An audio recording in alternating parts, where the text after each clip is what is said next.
رسول الله صلی الله علیه و آله وسلم 14 کاله په خپل قوم کې واوسېدی چې هغه یې د رحمان و عبادت ته رابلل او د بوتانو په پرېښولو یې امر کول، مګر د قوم څخه بې له لږو نفرو بل چا ایمان نه راوړي، او دغو لږو نفرو د دې قدرت نه درلودی چې د رسول الله صلی الله علیه و آله وسلم څخه آزارونه منع کړي، او نه د علیه الصلاة والسلام و دین ته عزت او لوړوالی ورکولای شوی، او نه د خپل ځانو څخه دفاع کولای شوی، ترڅو چې الله جل جلاله ستاسو د فضیلت اراده وکړه او تاسو ته عزت او کرامت راوستي، او تاسو د اسلام په نعمت خاص کړاست. پر الله جل جلاله او پر رسول الله صلی الله علیه و آله وسلم یې ایمان راوړل ستاسو نصیب وګرځاوه. د رسول الله صلی الله علیه و آله وسلم او د اصحابو څخه دفاع ستاسو برخه شوه. د رسول الله صلی الله علیه و آله وسلم او د دین عزت او د رسول الله صلی الله علیه و آله وسلم د دشمنانو سره جهاد ستاسو نصیب شو.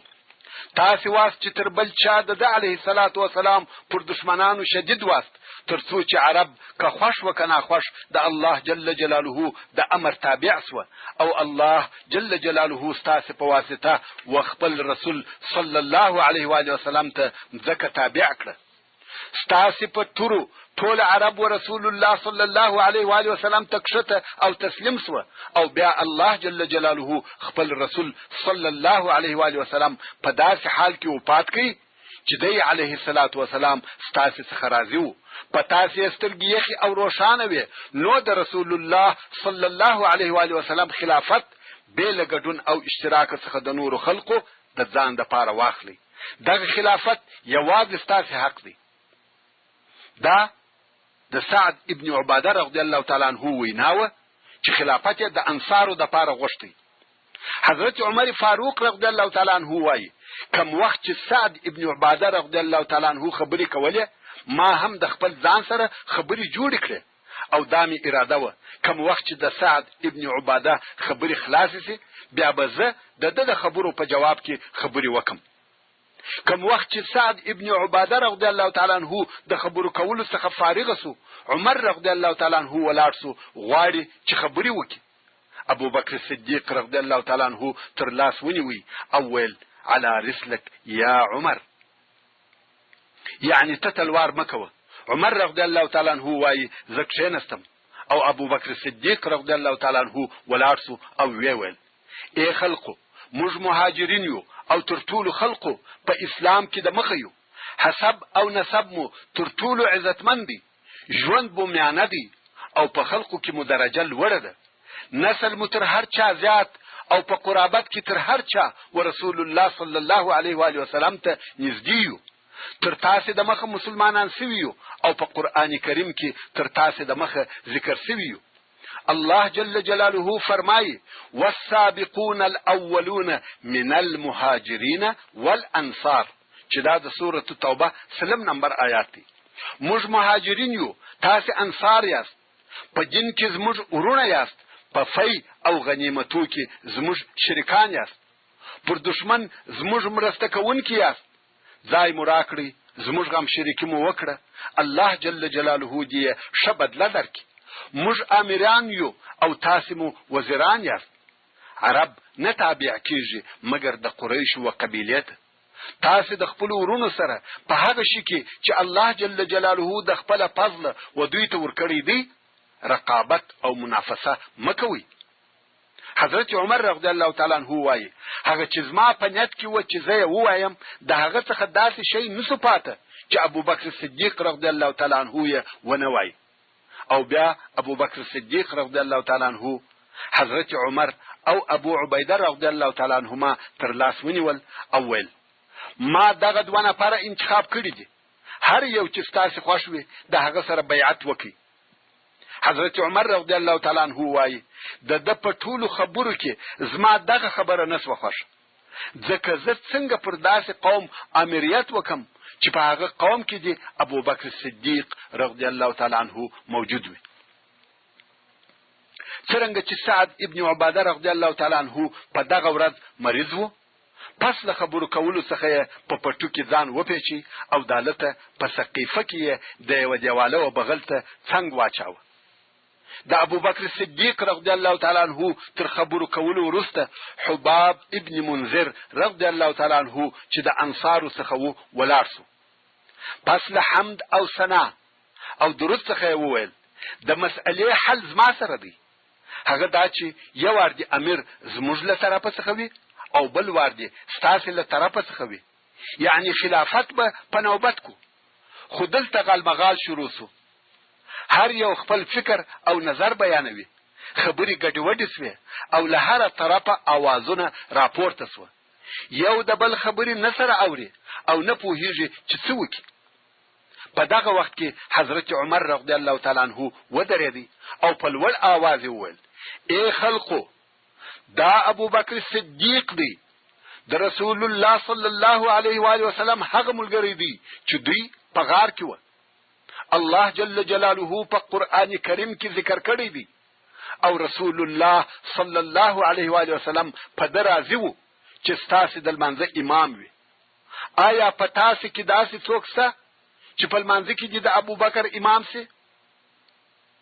حال دا چې امامت د امیر وظیفه و، نو که هر څوک امیر وي هغه باید امام هم وي.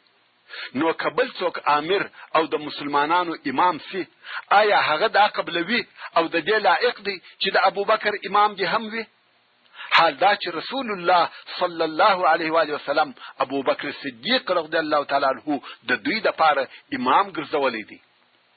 دغه سوال په جواب کې انصار وویل: نعوذ بالله ان نتقدم ابا بکر، په الله سره پناه غواړو چې موږ به تر ابو بکر د مخه کېږو، ځکه په ټولو مسلمانانو کې داسې څوک نو موجود چې هغه د ځان د ابو بکر صدیق رضی الله تعالی عنہ د امامت وړ او لایق وبولي. او په اصحاب کرامو کې دا معلومه او مشهوره خبره و چې امیر به امام هم و. نو صحابه کرام په دې نه ورازي چې د داسې چا امامت وکي چې هغه څوک دی رسول الله صلی الله علیه و آله وسلم د دوی لپاره امام ګرځولې وي.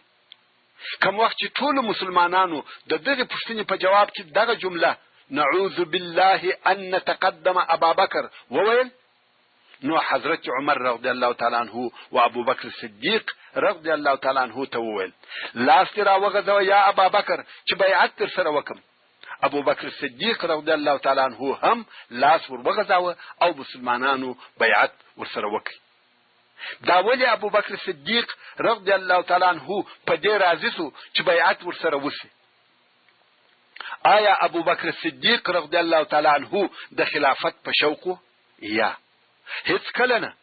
څنګه چې رضی الله تعالی عنہ د مسلمانانو اختلاف ولیدي، دغه اختلاف د لری کولو او لمنځه وړلو د پاره یې دا کار وکړي.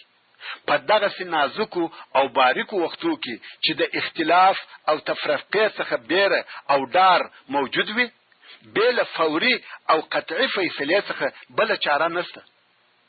کوم وخت چې ابو بکر صدیق رضی الله تعالی عنہ د بیعت کولو د پاره لاس ورغځاوه، د مخه تر دې چې حضرت عمر رضی الله تعالی عنہ بیعت ورسره وکړي، د انصار څخه یو نفر چې بشیر ابن سعد رضی الله تعالی عنہ نومېدی ورغورځېدی. د ابو بکر صدیق رضی الله تعالی عنہ لاس ونیوي او بیعت وکړي. دغه سړی که څه هم د انصار څخه وو، خدای غوښتل چې اول هغه څوک سي چې بیعت کوي او په بیعت کولو کې اول نفر هم سو. دا حضرت عمر رضی الله تعالی عنہ بیعت وکړي او خلقو په بیعت کولو شروع وکړه. سعد ابن عباده رضی الله تعالی عنہ چې مریض او پروت وو، د خلقو د ډیروالي او ازدحام په سبب تر پښو لاندې کېدی او خلق پر خطل. نو د بني ساعده د سقيفه د مشورو او بحثو انتها او فیصله د ابو بکر صدیق رضی الله تعالی عنہ سره پر بیعت کولو وسوه. دغه بیعت د رسول الله صلی الله علیه و آله وسلم د رحلت په ورځ چې د دوشنبه ورځ و د مازیګر تر منځ وروسته وسو، او رسول الله صلی الله علیه و آله وسلم تر اوسه په کور کې دی. سبا ورځ چې د سه شنبه ورځ و او خلق د ماپښین د لمانځه لپاره سره یو ځای شو. ابو بکر صدیق رضی الله تعالی عنہ اراده وکړه چې منبر ته وخیږي. حضرت عمر رضی الله تعالی عنہ وویل لږ انتظار وکړه یا ابا بکر، او په خپل عمر رضی الله تعالی عنہ منبر ته وختی او ویل ستاسو د شورا خلقو، ستاسو د نبی د خلافت د پاره د هغه پر هغه صاحب او ملګری اتفاق وکړي چې د صلی الله علیه و آله وسلم سره په غار کې ملګری وو، نو ولاړ سي او بیعت ورسره وکړي. خلق هم ور ولاړ سو او د ابو بکر صدیق رضی الله تعالی عنہ سره پر بیعت کولو ازدحام او رش جوړ سو. هر یو غواړي چې دغه بل د مخه بیعت وکړي. کله چې بیعت پای ته ورسېدی او ټول خلق بیعت وکړي، ابو بکر صدیق رضی الله تعالی عنہ منبر ته وختي، د الله جل جلاله حمد او ثنا یې وویل، او پس له درود پر رسول الله صلی الله علیه و آله وسلم یې وویل اما بعد، ای خلقو زه پر تاسو امیر وګرځول سوم او تر تاسو بهتر نه یم. اصلا دغه جمله د رضی الله تعالی عنہ له طرفه تواضع و کنه دی رضی الله تعالی عنہ د رسول الله صلی الله علیه و آله وسلم په شاهدی پس له انبیاء علیهم السلام څخه تر ټولو انسانانو بهتر دی. رسول الله صلی الله علیه و آله وسلم فرمایي پس له انبیاء څخه تر ابو بکر ش او بهتر پر ځکه نه دی ګرځیدلی. نو د کوم وخت څخه چې الله جل جلاله بشر پیدا کړی دی، بیا د قیامت تر ورځې پورې بیل انبیاء علیهم السلام څخه تر ابو بکر صدیق رضی الله تعالی عنہ بل د لوړې درجه خاوند نسته. اوس ابو بکر صدیق رضی الله تعالی عنہ په دغه خپل خطبه کې خپل ختمه شه یا د خپل حکم طرز او طریقه بیانوي چې زما حکم به څنګه او څه ډول وي. نو یې وویل کمی شکول مرسته می کوي او کمی مخالف یا کوش کار کاوه تاسو می پر لار برابروي. د دې څخه دا معلومه سوه چې امیر ته باید نصیحت وشي. بیا یې وویل رښتیا ویل امانت دی او درواغ ویل خیانت دی. یعنی هیڅ وخت به د یوې موضوع په باره کې خلاف درته ونه وایم، بلکې صادق او صریح بیم. په معلوماتو او اخبارو کې به اړول او مخالفت نه وي. نو ځکه یې وویل الصدق امانه والکذب خیانه. د حکم کولو قانون هم دغه دی. هر حاکم باید د خپل ملت سره صادق وي، نه لکه د نن ورځې ځینې حاکمان چې د ملت سره سراسر په درواغو او خطایستلو ژوند کوي. هر امیر چې خپل ملت ته درواغ وایي هغه خائن دی.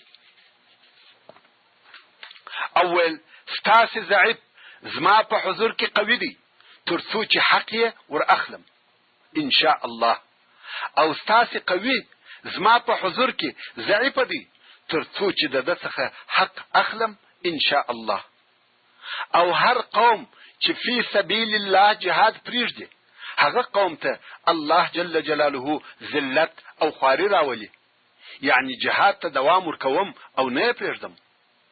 او په هیڅ قوم کې فواحش نه دي نشر شوي مگر الله جل جلاله پر هغو عام آفت نازل کړی دی. یعنی فحشا ته به هیڅ کله اجازه ورنکم، د فحشا په باره کې به هیڅ نرمي ونکم. اول تر څو چې د الله او رسول الله اطاعت کوم زما اطاعت کوي، او کما د الله او رسول الله صلی الله علیه و آله وسلم نافرمانی وکړه بیا نو زما اطاعت پر تاسو نه دی لازم. او په اخر کې وویل خپل منځته مو ولاړ سي يرحمکم الله. دا د ابو بکر صدیق رضی الله تعالی عنہ د خلافت د دوره اولنی مختصره او جامعه خطبه او خلقو د ماپښین منځ ادا کړ.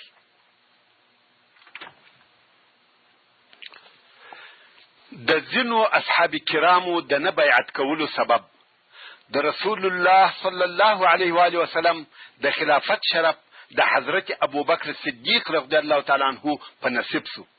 ټول مسلمانانو د ابو بکر صدیق رضی الله تعالی عنہ سره بیعت وکړي بیل لږ نفرو چې و بیعت ته نسو حاضر چې د هغې جملې څخه یو هم حضرت علي رضی الله تعالی عنه او په دغه باره کې چې حضرت علي رضی الله تعالی عنه بیعت نه دی کړی، ځینې کسانو د خیالاتو د پاره د آس ځغلولو میدان جوړ کړی دی او په دغه باره کې چې یې څه خوښه وي هغه وایي.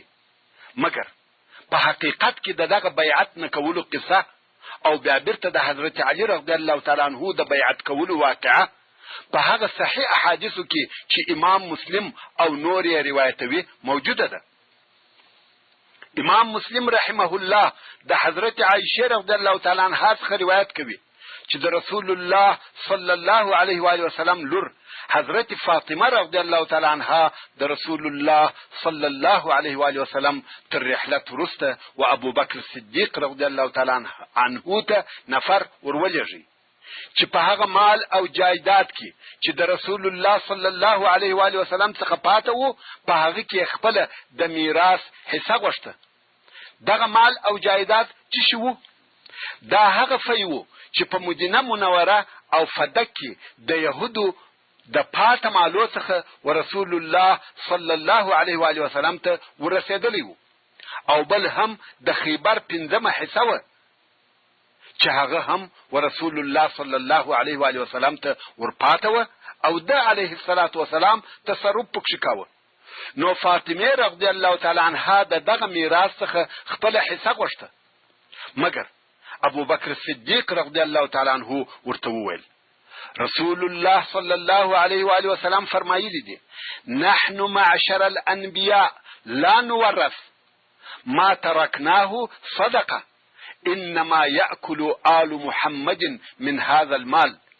یعنی موږ انبیاء شی په میراث نه پریږدو، میراث مو نه ویشل کیږي، هر هغه شی چې زموږ څخه پاته سي هغه صدقه او خیرات دی، مگر د محمد صلی الله علیه و آله وسلم اهل او اولاده د هغه مال څخه خوړل او مصرف کوي. نو هر شی چې د نبی څخه پاته سي هغه صدقه او خیرات دی، د نبی اقربای په ملکیت نسی اخیستلای، مگر هو اوس دغه مال څخه د محمد صلی الله علیه و آله وسلم کورنۍ خپل مصرف اخلي او خپل مصرف ځینې کوي. نو ابو بکر صدیق رضی الله تعالی عنه وویل په والله زه د رسول الله صلی الله علیه و آله وسلم و صدقته هیڅ تغییر نه ورکوم، کم چې د رسول الله صلی الله علیه و آله وسلم په وخت کې و هغه سی بوي، زه هیڅ تغییر نه پکښ راولم، خو د هغه مال څخه به پر هغه پخوانی ډول ستاسو مصرف در تقسیموم.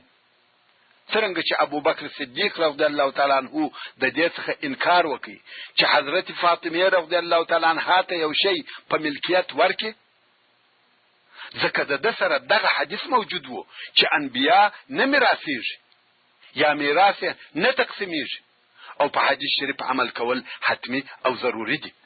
نو حضرت فاطمه رضی الله تعالی عنها په خپل زړه کې د حضرت ابو بکر صدیق رضی الله تعالی عنه څخه ناراضه غونډه و او ویل ما ولې دا حدیث نه دی اوریدلی، حال دا چې زه د رسول الله صلی الله علیه و آله وسلم لوریم. مقصد دا چې دلته یو اختلاف پیښ شو، حضرت فاطمه رضی الله تعالی عنها د ابو بکر صدیق رضی الله تعالی عنه څخه خپه او ناراضه غونډه شو او ابو بکر صدیق رضی الله تعالی عنه یې پریښاو. حضرت فاطمه رضی الله تعالی عنها د رسول الله صلی الله علیه و آله وسلم تر رحلت ورسته 6 میاشتې ژوندۍ و. کوم وخت چې دا وفات و د دې خاوند حضرت علی رضی الله تعالی عنه شخه کړ او ابو بکر صدیق رضی الله تعالی عنه یې د دې په وفات نکړي خبر.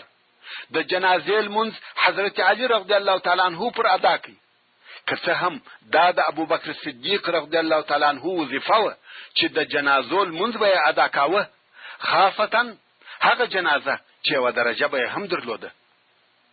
تر دغه وخت مسلمانانو دا فکر کاوه چې علي ابن ابي طالب رضی الله تعالی عنه په دې سبب بیعت نه کوي چې فاطمه رضی الله تعالی عنها په قهر نس، ځکه دا د ابو بکر صدیق رضی الله تعالی عنه څخه خپاوه.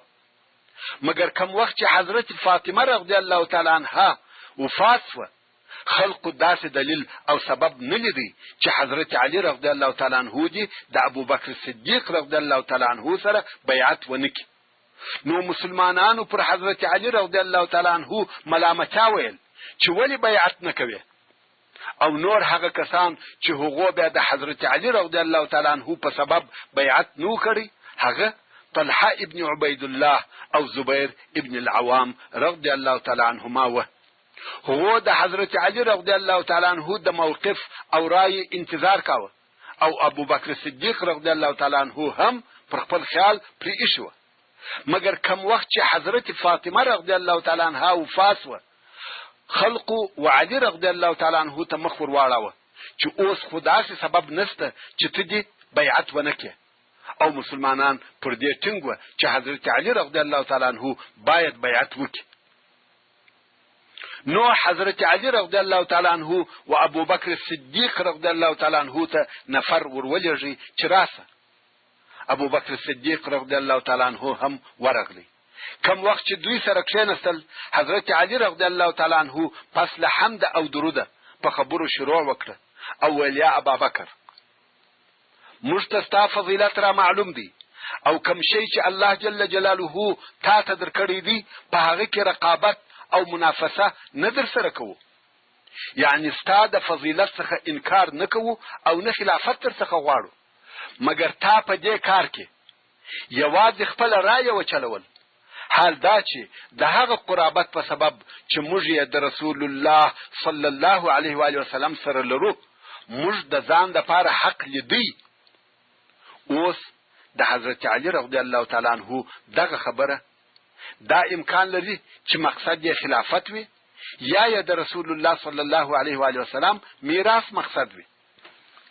یعنی تا د رسول الله صلی الله علیه و آله وسلم د میراث څخه موږ ته شی را نکړي، او موږ وایو چې د رسول الله صلی الله علیه و آله وسلم د قرابت په سبب زموږ حق پکې شته. ابو بکر صدیق رضی الله تعالی عنہ چپ او پټه خوله ناست دی، څه نه وایي، ترڅو تر سترګو یې اوښکې راتوی سوې، او پس له ژړا څخه وویل د رسول الله صلی الله علیه و آله وسلم اقربا ما ته دونه خوښ دي چې د هغو سره تر خپلو اقرباو زیات تعلق او دوستی لرم. یعنی تاسې زما تر کورنۍ و ما ته رانږدې یاست، مگر هغه مسئله چې دغه مال په سبب زما او ستاسې په منځ کې ده، دلته دا معلومه سوه چې خبره د خلافت نه وه، بلکې خبره د مال ده. ځکه ابو بکر صدیق رضی الله تعالی عنہ په صراحت سره وویل مگر هغه مسئله چې دغه مال په سبب زما او ستاسې په منځ کې پیدا سوې ده، زه په هغه موضوع کې تر حق نه یم تیر سوی، او هغه کار چې رسول الله صلی الله علیه و آله وسلم کاوه زه یې کوم او کړی مې دی. دغه مالونه ما د ځان دپاره نه دي اخیستي، لکه څرنګه چې رسول الله صلی الله علیه و آله وسلم د هغه څخه ستاسې نفقه درکول زه یې هم درکوم. مقصد دا چې ابو بکر صدیق رضی الله تعالی عنہ موضوع روښانه کړه چې ما مالونه د ځان دپاره نه دي اخیستي، او دا چې ستاسې په تصرف کې نه درکوم د هغه سبب هغه حدیث دی چې ما د رسول الله صلی الله علیه و آله وسلم څخه اورېدلی دی، او زه د هغه حدیث څخه مخالفت نسم کولای.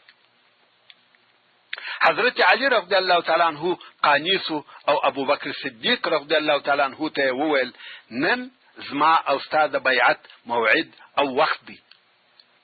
کوم وخت چې ابو بکر صدیق رضی الله تعالی عنہ د ماپښین منځ ادا کړي، منبر ته وختي، د الله جل جلاله حمد او پر رسول الله صلی الله علیه و آله وسلم یې درود ووایه. د حضرت علی رضی الله تعالی عنہ شان او مقام یې وستایل.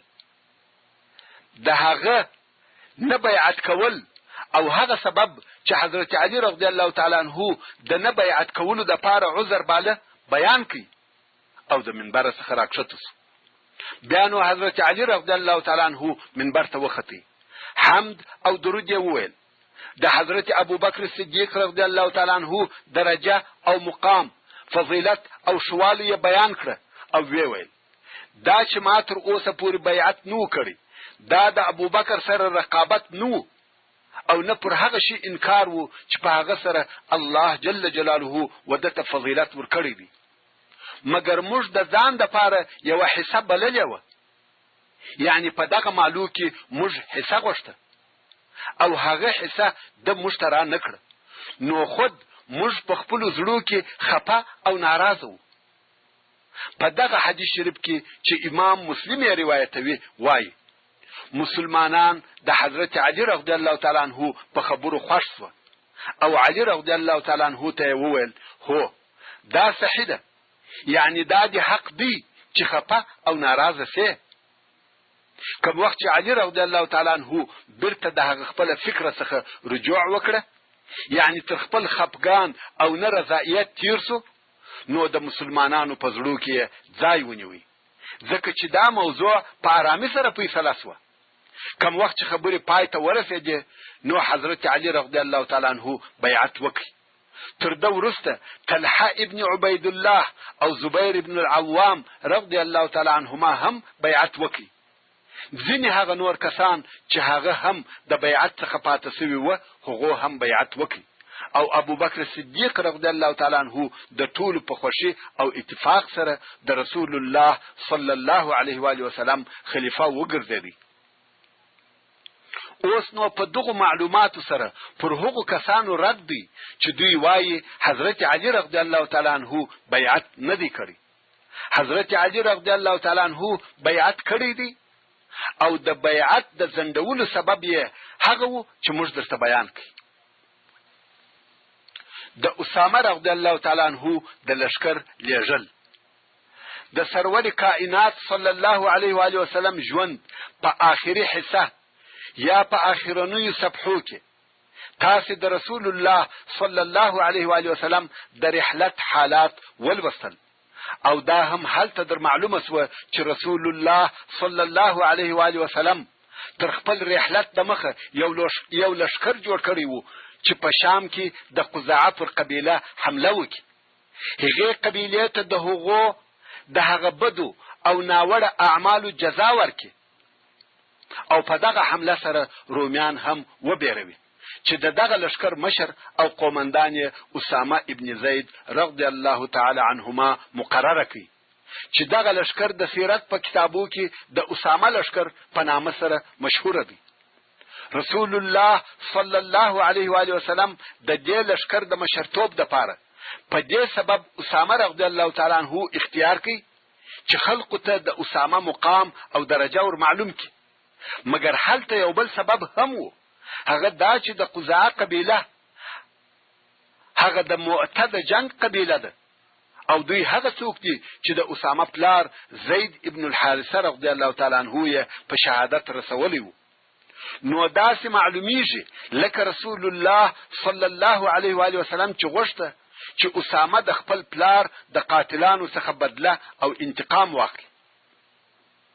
کوم وخت چې د اسامه لشکر جوړ سو او بیا دا خبر نشر سو چې رسول الله صلی الله علیه و آله وسلم رحلت وکړي او مدینه منوره ته له هر طرفه دا خبرونه راورسېدل چې خلق مرتد او د اسلام د دین څخه واوښتل، نو اسامه رضی الله تعالی عنہ په عوض د دې چې د قزاعه و طرف ته حرکت وکړي معتل سو، غواړي چې پوسی چې اوس څه پیښیږي، ځکه اوس په حالاتو کې تغییر راغی.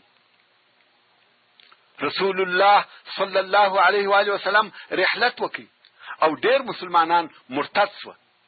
واقعا هم حالات داسې و چې ټول جزیره العرب د دین واوښتل، ټول هغه کسان چې ایمان راوړی وو مرتد سو، د اسلام دین یې پریښاوه، بیله د درو شارو د خلقو څخه چې هغه پر خپل اسلام پاته و. هغه درې شارونه دغه و: اول مدینه منوره او د هغې شاوخوا پر خپل اسلام پاته سو. دوهم طائف، هغه طائف چې تر ټولو شارو وروسته ایمان راوړی وو. تاسو ته معلومه ده چې اهل طائف د مکه مکرمه تر فتح او د حنین تر جنگ وروسته مسلمانان سو، مګر څنګه چې اسلام یې فصدق او اخلاص سره وو، سره د هغه اولنی ځنډ او تاخیره بیا هم پر هغه خپل ایمان ټینګ پاتې سو.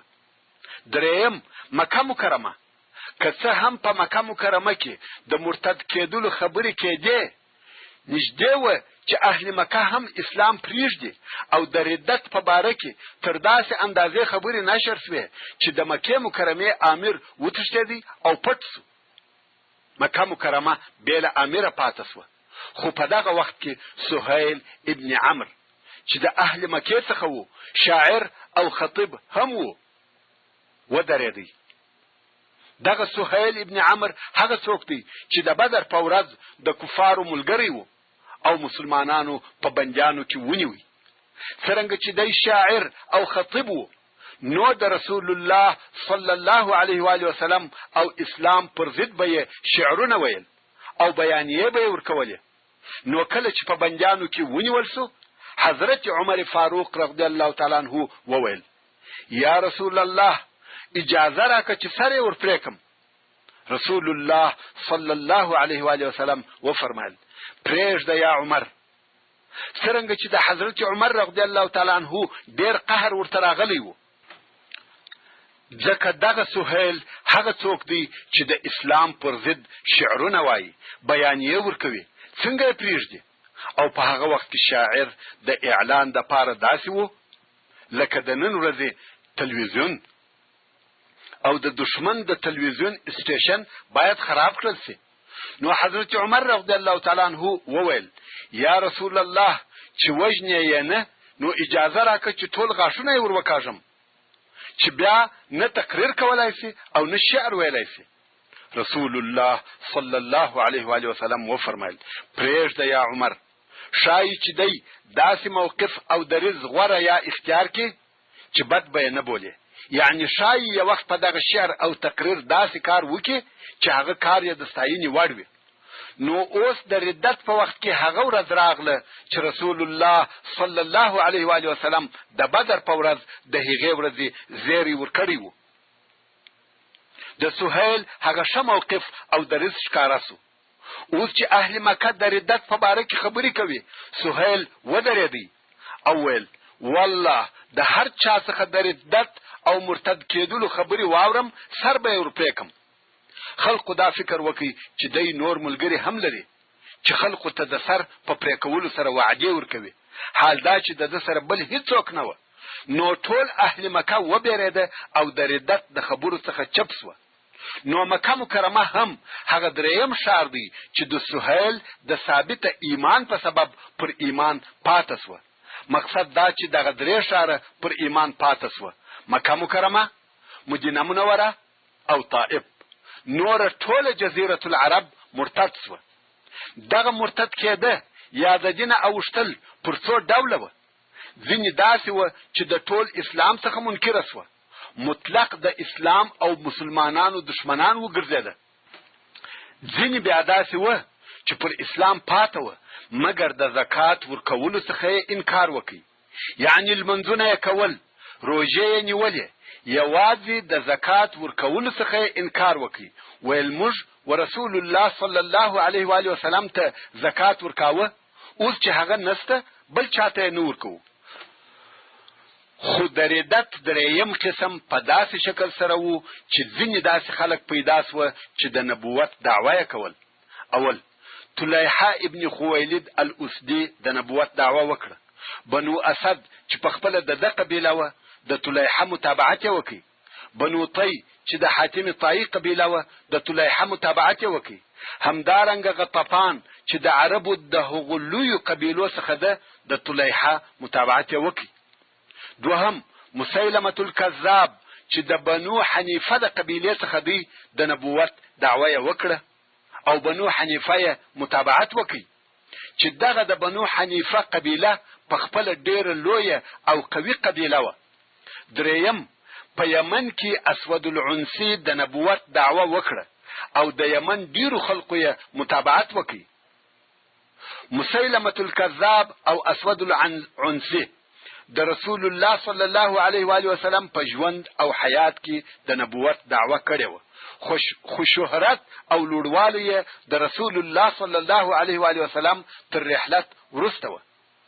څلورم، سجاح بنت الحارث التغلبیه چې یوه ښځه وه، د نبوت دعوه یې وکړه او د دې قبیله چې د تغلب قبیله و او ځینو نورو د عربو او باشانو یې متابعت وکړي. تقریبا د عربو ټولي قبیله مرتد شوې. بنو تمیم چې مشر یې مالک ابن النویره و، حوازن، عبس، زبیان، بني اسد، کنانه، بنو حنیفه، بحرین، دغه ټول مرتد شو.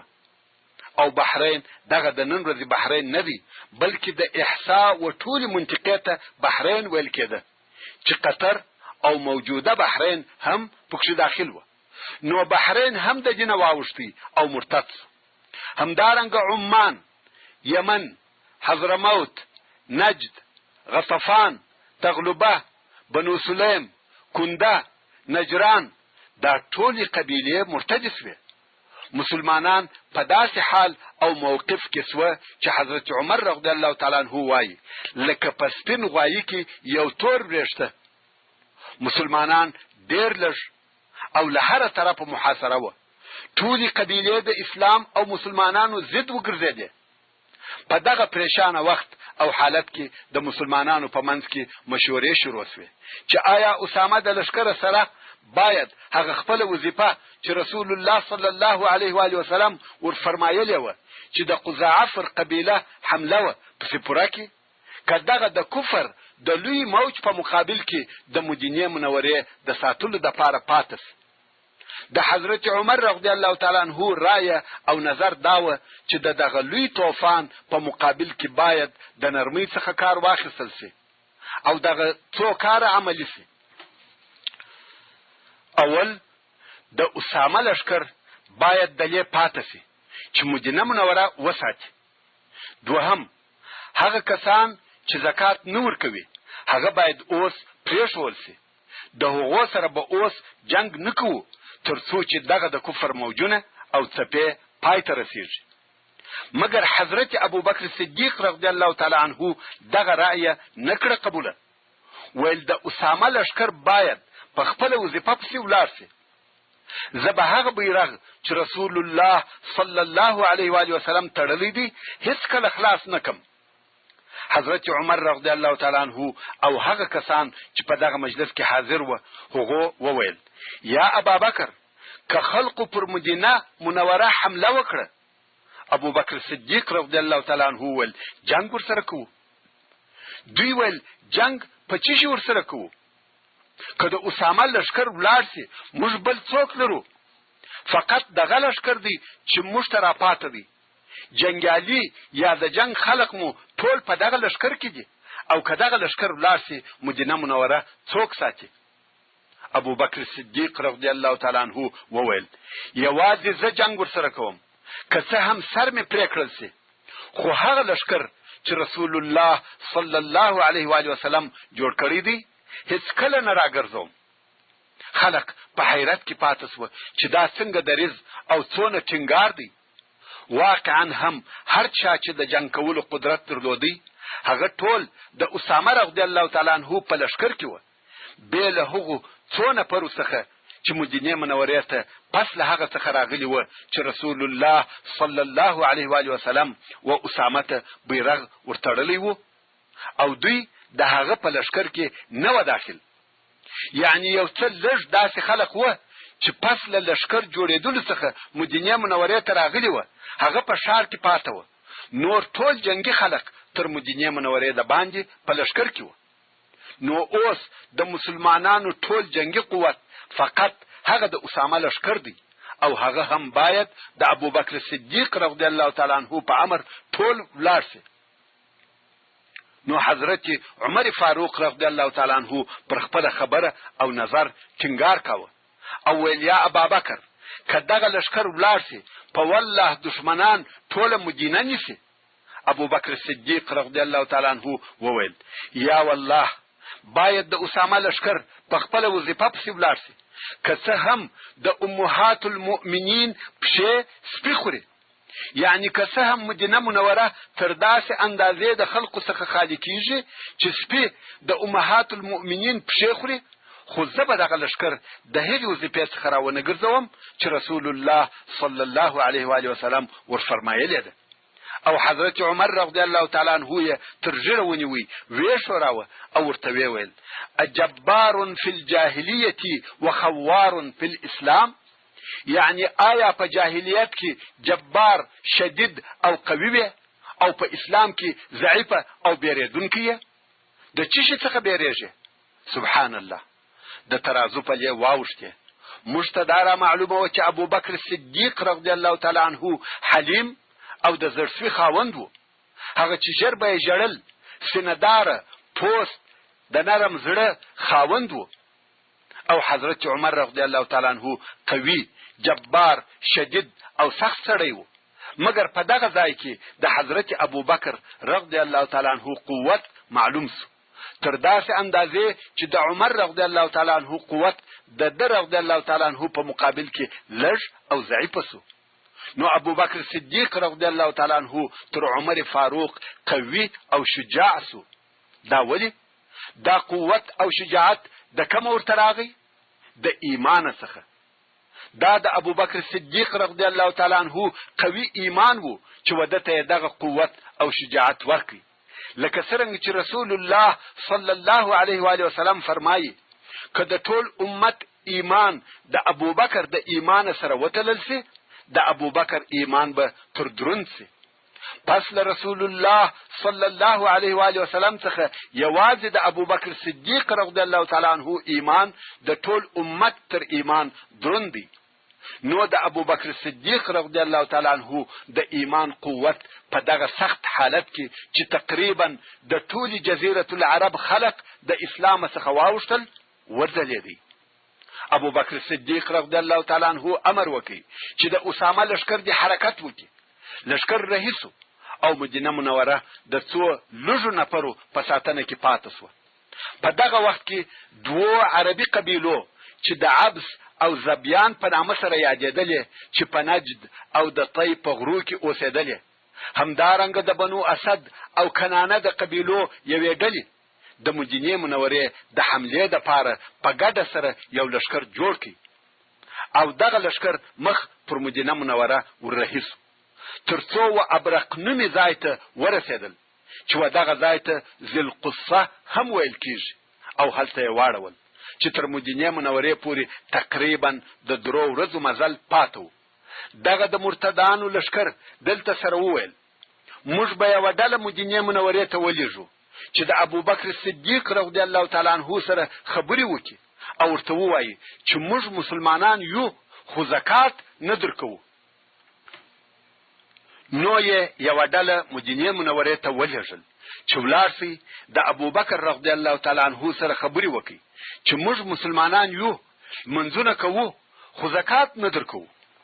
ډله رهیسوه او مدینې منورې ته ورسېده. کم وخت چې ښار ته ورننوتل ویلې ده چې مدینه منوره بالکل خالی ده، هیڅوک پکښې نسته. د اسامه لشکر تللی دی. دغه خلک چې د کومې موضوع دپاره راغلي وه په هغه باره کې د ابو بکر صدیق رضی الله تعالی عنه سره خبرې وکړې او دا یې امید و چې ابو بکر صدیق رضی الله تعالی عنه به د دوی خبره ومني، ځکه دوی ولیده چې مدینه منوره خالی ده، مسلمانان ضعیفه دي. مګر ابو بکر صدیق رضی الله تعالی عنه د دوی غوښتنه ونه منل او ویل دا هیڅ کله نشي کېدلی چې مسلمانان یاست او زکات نه راکوي. هغه ډله بیرته په تش لاس رهیسوه. خو په عین وخت کې ابو بکر صدیق رضی الله تعالی عنه دا خطر هم حس کړي چې د دغو خلقو لشکر خو را رهي دی او په مدینه منوره کې د ساتنې دپاره څوک نسته. نو یې د مدینې منورې پر 4 طرفو 4 کوچنۍ ډلې د څارنې او معلوماتو دپاره ودرولې چې تاسې به څارنه کوئ او هر حمله که پر مدینه منوره راتله خبر به راکوئ. د دغو 4 ډلو مشران په دې ډول سره وه: علي ابن ابي طالب، طلحه ابن عبید الله، زبیر ابن العوام او عبد الله ابن مسعود رضی الله تعالی عنهم اجمعین. او د مدینې منورې ټول اوسیدونکي امر کړه چې تاسې به په مسجد نبوي کې بېدېږئ. دا د دې دپاره چې ناڅاپه او په بېخبري کې حمله ونسي. ځکه په مدینه منوره کې د جنگ او ساتنې د پاره څوک نه و پات. دا خو دلته په مدینه منوره کې د مسلمانانو احتیاط وو. د مرتدینو هغه راغلی ډله چې د عبس او زبیان و قبیلو ته بیرته ورغله، ورته ویل ابو بکر صدیق رضی الله تعالی عنہ خو زموږ غوښتنه و نه منل، مګر مدینه منوره د خلقو څخه خالی ده، نو د حمله د پاره مو دغه وخت او فرصت دی، هلته هیڅوک نشته. هغه د مرتدانو لشکر هم مخ پر مدینه منوره د حمله او جنگ د پاره حرکت وکړي. ابو بکر صدیق رضی الله تعالی عنہ په هدی کچیر دی د هغو د راتګ په انتظار وی او هغه لشکر دلته راسي مدینه منوره نیولای شي، نو یې ډیر ژر د هغه پاته کسانو څخه یو کوچنی لشکر جوړ کړي، د عبس او زبیان و طرف ته ورهیسو. محترم ورونو، څرنګه چې فتح پای ته ورسېدل، زموږ پاته بحث به د خلفاء الراشدین د سیرت په درېمه فتح کې واوري ان شاء الله تعالی. وما توفيقي إلا بالله وهو السميع العليم. سبحان ربك رب العزة عما يصفون وسلام على المرسلين والحمد لله رب العالمين. وصلى الله تعالى على خير خلقه محمد وآله وأصحابه وأهل بيته أجمعين. والسلام عليكم ورحمة الله وبركاته.